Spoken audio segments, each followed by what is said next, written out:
नमस्कार. आकाशला शुद्धीवर आणण्यासाठी भूमी जीवाचं रान करत असते, पण काही केल्या तिच्या प्रयत्नांना यश येताना दिसत नसतं. शेवटी संघर्षण अधिकाऱ्यानेही स्पष्टपणे म्हटलेलं असतं, मी आकाशला अजिबातच माझ्या पद्धतीची ट्रीटमेंट देणार नाही. भूमीने खूपच आता संघर्षण अधिकाऱ्याला समजावण्याचा प्रयत्न केलेला असतो, पण त्याने स्पष्टपणे नकार दिल्यामुळे भूमी शेवटी आता खचत चाललेली असते. इकडे आपण पाहतोय आता मानसी भूमीला म्हणत असते, ताई काळजी करू नकोस, नक्कीच काहीतरी चांगली बातमी आपल्याला मिळेल. हे वाक्य ऐकल्यावर आता भूमी म्हणत असते, मानसी तुझ्या प्रयत्नांना यश मिळू दे, तू म्हणतेस तसंच होऊ दे. पण आता मी पूर्णपणे हारत चालली आहे. माझ्यात आता त्राण उरलेलाच नाहीये. मी आकाशासाठी काही करायला तयार होते आणि आताही तयार आहे.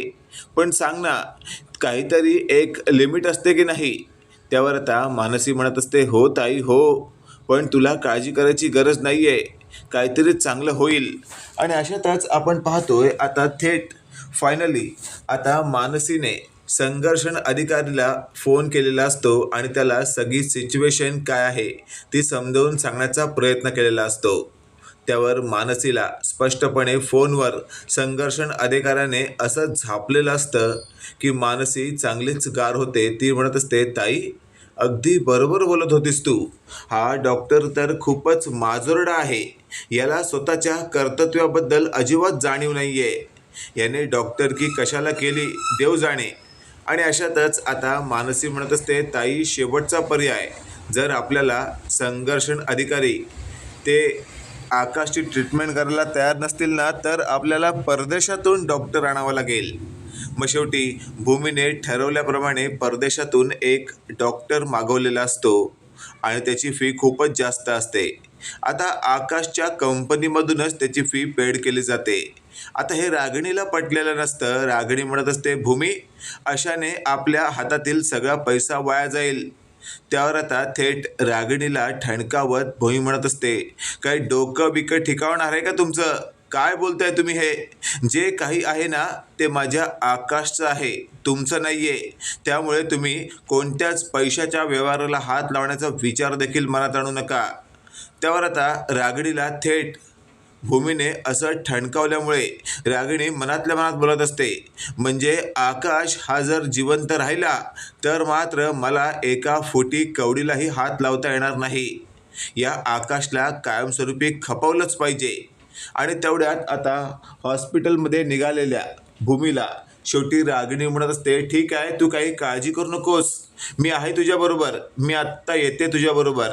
त्यावर रागिणीने आता असं म्हटल्यावर भूमी ठणकावत म्हणत असते, तुम्ही माझ्या आकाशच्या आसपास देखील दिसायचं नाहीये आणि जर दिसलात ना तर लक्षात ठेवा, गाठ माझ्याशी आहे. आता असं ठणकावून म्हटल्यावर रागिणीला तिथेच उभं राहावं लागतं. आणि शेवटी आता आकाशला ते डॉक्टर अमेरिकेवाले ट्रीटमेंट देत असतात. त्यातून आकाशला थोडंफार आता रिस्पॉन्स देताना भूमीने पाहिलेलं असतं आणि भूमीला जीवात जीव आलेला असतो. इकडे आपण पाहतोय आता संघर्षण अधिकारी हा स्वतःशी बोलत असतो, कितीही काही झालं तरी आकाशला शुद्धीवर आणण्यासाठी या भूमीकडे माझ्याशिवाय इतर कोणता पर्यायच नाहीये. पण आज 24 तास उलटून गेले आहेत तरी ही भूमी माझ्याकडे परत आलेली नाहीये. याचा अर्थ काय समजू मी? या भूमीला माझी गरजच नाहीये. तिच्या नवऱ्याला तिला परत शुद्धीवर आणायचंच नाहीये. नेमकं काय समजू मी? असं आता इकडे संघर्षण अधिकारी स्वतःशी बोलत असतो. इकडे आपण पाहतोय आता आलेल्या डॉक्टरांनी थेट आकाशवर केलेल्या ट्रीटमेंटमुळे आकाशने आता 10% प्रतिसाद दिल्यामुळे डॉक्टरांनी भूमीला एक खात्री दिलेली असते की येत्या 4 दिवसामध्ये आम्ही आकाशला संपूर्णपणे शुद्धीवर आणू म्हणजे आणूच. त्यामुळे भूमीच्या आनंदाला पारावार उडत नाही. आणि अशातच आपण पाहतोय हॉस्पिटलमध्ये आता वेगळ्याच गेटअपमध्ये एक व्यक्ती फिरत असते. ती व्यक्ती आता आकाश नेमकं कोणत्या वॉर्डमध्ये आहे हे आता त्या काउंटरवर विचारते. मग तिथे असलेली काउंटरनी सांगते, हो हो आकाश महाजन ना, तुम्ही एक काम करा, इथून राईट जा आणि बघा 4थ्या नंबरची वॉर्ड क्रमांक आहे. त्यावर आता थेट ती व्यक्ती आकाश जिथे ॲडमिट आहे तिथे पोहोचलेली असते. आता आकाशच्या आजूबाजूला कोणीच नसतं, कारण भूमी ही औषधं आणण्यासाठी खाली गेलेली असते आणि थेट तिथे आता ही व्यक्ती पोहोचलेली असते. आता ती व्यक्ती दुसरी तिसरी कोणी नसून स्वतःच गेटअप बदलून आलेली संघर्षण अधिकारी हे असते. त्यावर मात्र संघर्षण अधिकारी स्वतःशी बोलत असतो बघत, आकाश, तुझ्या बायकोने तुला आता उठवायचा विचार मनातून काढून टाकलेला दिसतोय, म्हणूनच तर ती माझ्याकडे आली नाही. हे वाक्य आता थेट आकाशला बहुतेक ऐकायला जातं असंच काहीसं आहे आणि लगेचच आकाशने डोळे उघडलेले असतात. संघर्षण अधिकारी आता ते उघडलेले डोळे बघून एकदम चकाक होतो आणि स्वतःशी बोलत असतो, हे हे हे कसं शक्य आहे? आकाश शुद्धीवर येऊ शकत नाही.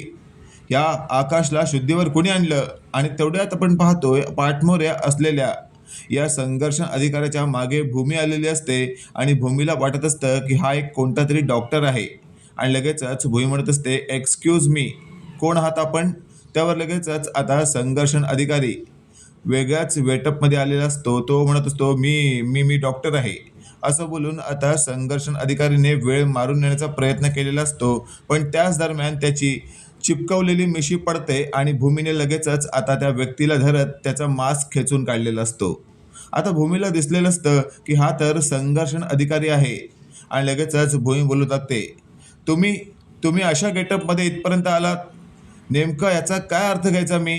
माझ्या आकाशची ट्रीटमेंट मी माझ्या पद्धतीने सुरू केली आहे. तुम्हाला इथे कोणी अडवलं केलं? मला सांगा, तुम्ही आकाशला काही हानी पोचवायला तर आला नाहीत ना? आणि अशातच आता थेट संघर्षण अधिकारी म्हणत असतो, तुम्ही विसरताय का? मी एक डॉक्टर आहे. माझं काम रुग्णांना त्यांना पुन्हा पहिल्यासारखं करणं, त्यांना नवं आयुष्य देणं हे असतं. मी कोणाला त्रास देण्याचा विचार देखील मला आणू शकत नाही. त्यावर लगेचच आपण पाहतोय भुई म्हणत असते, मग तुम्ही इथे का आलात? त्यावर मात्र आता थेट आकाश तिथनं बोलू लागतो, भूमी, बहुतेक ही व्यक्ती मला पाहायला आली आहे. आता हे आकाशच्या तोंडून ऐकल्यावर भूमीला खूप बरं वाटतं आणि भूमी म्हणत असते, आकाश तू शुद्धीवर आलास? त्यावर लगेचच आकाश म्हणत असतो, हो भूमी, गेले 4 दिवस तुझ्या प्रयत्नांचा अगदी मी पराकाष्ठा पाहिला आहे. तू त्या डॉक्टरांना आणलेलं, डॉक्टर तू बोलत असलं सगळं मला ऐकायला येत होतं. आणि तेवढंच आपण पाहतोय ते अमेरिकेचे डॉक्टरसुद्धा आत शिरलेले असतात आणि त्यांनी आकाशला पाहिल्यावर ते म्हणत असतात, मला माहिती होतं आज आकाश शुद्धीवर येणारच. आता मात्र तिथे असलेल्या संघर्षण अधिकाऱ्याला भूमी म्हणत असते, पाहिलंत, मी तुम्हाला किती रिक्वेस्ट केली की या प्लीज माझ्या आकाशचा जीव वाचवण्यासाठी मला मदत करा, पण तुम्ही मला अक्षरशः फाट्यावर मारलत. मला काय म्हणाला होता तुम्ही? आकाश हा जिवंत राहता कामाच नाही.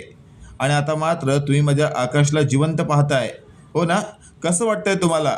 त्यावर मात्र संघर्षण अधिकारी म्हणत असतो, माफ करा मला त्यावेळेला डोक्यात प्रचंड राग होता. हे वाक्य ऐकल्यावर आकाश म्हणत असतो, कसला राग?